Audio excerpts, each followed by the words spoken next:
Hey, my name's Tom, and about half a year ago, I quit my job back home in Germany. I left everything I had behind to go on a 5-month adventure across 7 countries, and this is my story.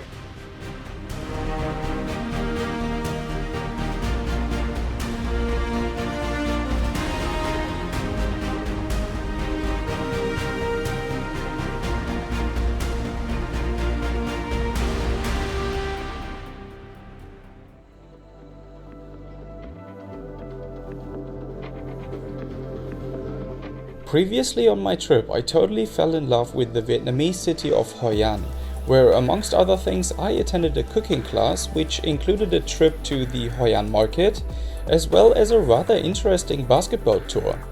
Of course, cooking Vietnamese dishes was also part of the whole package.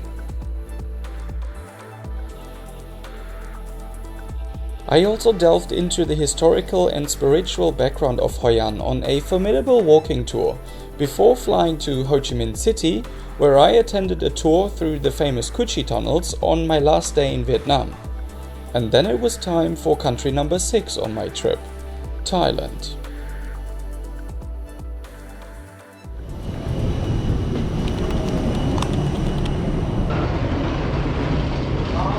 Alright, so I've made it to Bangkok airport, and as per usual, first things first, it's customs, it's immigrations, and then first thing I've got to do is find another SIM card. As usual in all of the countries I've been to, first thing was always getting to a SIM card desk, getting a SIM card, getting internet, and then I guess getting a Grab into Bangkok City and finding something to eat because I'm so freaking hungry.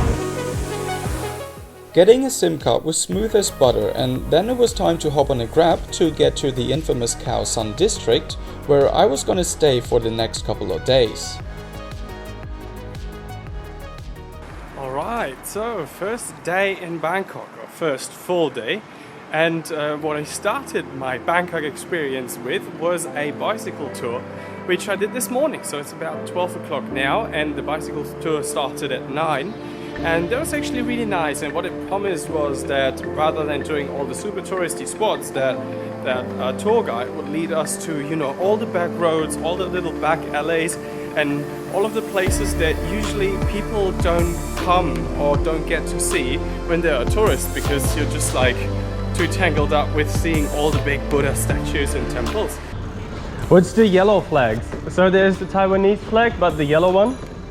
Buddhism flag and King flag. You have to separate from the symbol. Yeah. The symbol inside, in the middle.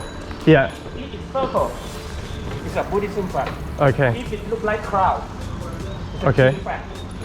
And yeah, this is actually what we did. So very much the whole tour was just like going little back alleys and going little back roads, and a bit bumpy at times, but it was just nice. And the tour guide took his time to explain some of the things, like some of how the locals live, how Bangkok really developed over the last years. Thai Buddhist spirit house. Yeah, Thai Buddhist spirit house. When the people got land, people will build a house, build a statue, and do celebration. Invite a good spirit come into the statue and put the statue inside the house. What we do believe? We do believe the good spirit will protect from the bad spirit come into our homeland. This thing can cover our neighborhood around here if you own the land around here. But also then some of the spiritual, religious kind of things, in that he told us something about how the temples are sometimes combined. You have Chinese temples and you have Thai temples, and then they all kind of influence each other. So I felt very reminded to the Hoi An walking tour, really. Biking around Bangkok's back streets was a nice and different angle to walking or taking a cab. However, at some 35 degrees and mad humidity levels, I felt drawn to a different kind of sightseeing after. So I checked out the insanely big Icon Siam mall.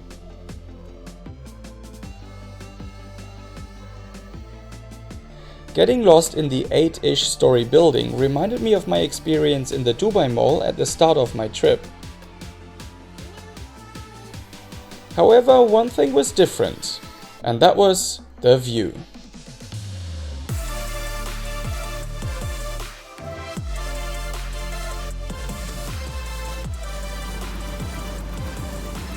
Having had enough of the modern Bangkok, I hopped on a water taxi along the Chao Phraya River to get to the Wat Arun temple, one of Bangkok's biggest landmarks. It's believed to be constructed around the 17th century and was remodeled to its current rather impressive state in the early 19th century by the kings Rama II and Rama III. After a day fully loaded of sightseeing activities, of course I had to top it off with a visit to the famous Khao San road at night.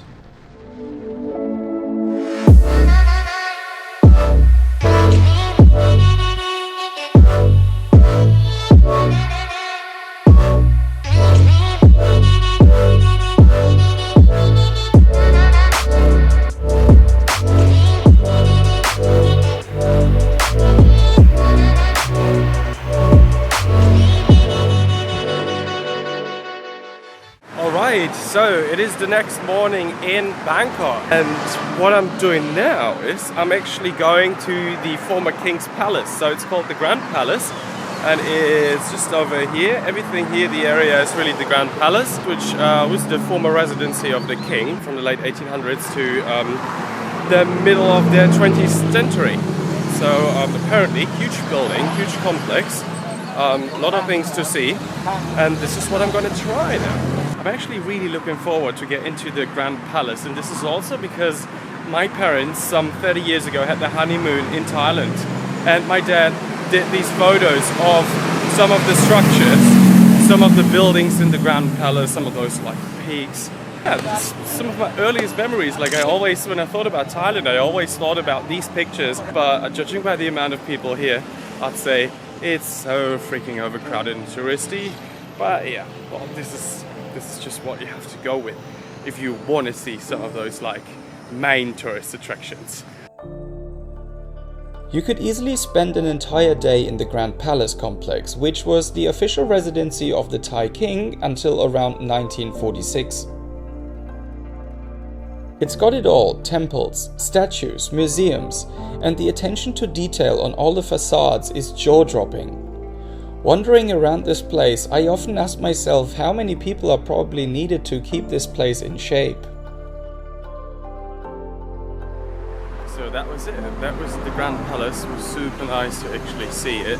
So because I'm in the area, I thought I was just gonna go, even though I don't want to wear these long pants anymore, but because I'm in the area, I'm just gonna check out Wat Pho, which is the temple of the reclining Buddha or lying Buddha. Wat Pho was definitely impressive and a sight you shouldn't miss when in Bangkok.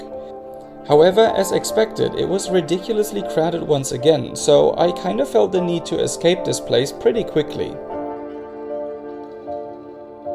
Done so, I hopped on another Grab and went back to the hostel to dial it back a bit after 2 days of non-stop walking and exploring the city.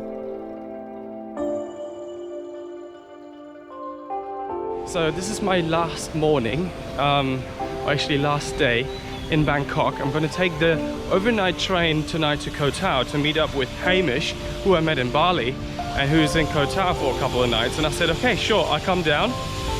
But before this, I'll do one last sightseeing trip, and I'm going to go to Wat Saket, which is also called the Golden Mount.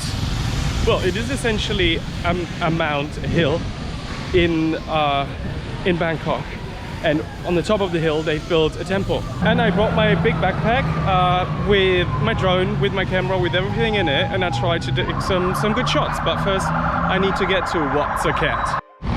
So there it is, over there, that is Wat Saket. And as soon as I found out how to cross this, I'll be getting over there. Alright, so this is it. This is the Golden Mount, and looks really nice. It's like very carefully and nicely decorated and curated, the whole, I want to call it, garden that is around the actual temple, which sits right up there. Due to its elevated position over the rest of the city, the beautifully curated Wat Saket temple, which dates back to the era when Ayutthaya was still capital of Thailand, offers incredible views on the Bangkok skyline for much less than most of the hotel rooftop bars.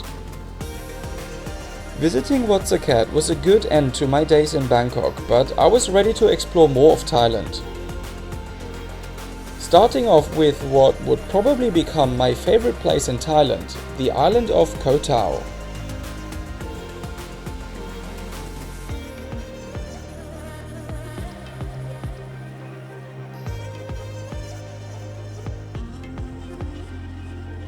Koh Tao was simply amazing. It was so amazing that I completely forgot that I thought I was going to film the whole trip. Welcome to Koh Phangan.